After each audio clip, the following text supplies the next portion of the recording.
Smoky Mountains, Gatlinburg, Tennessee. Taffy shop. This is the old log roller, I guess whatever they call it. It packages the taffy.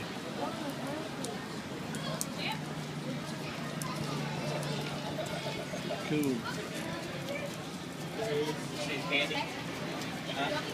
See it handy? So we're going to take a look at the machine.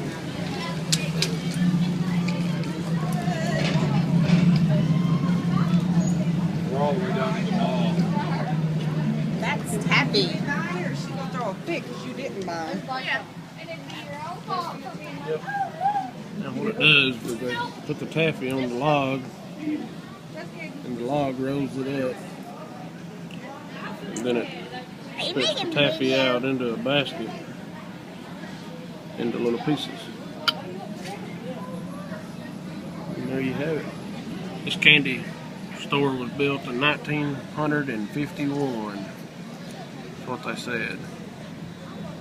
Gatlinburg, Tennessee. April the 6th, 2013.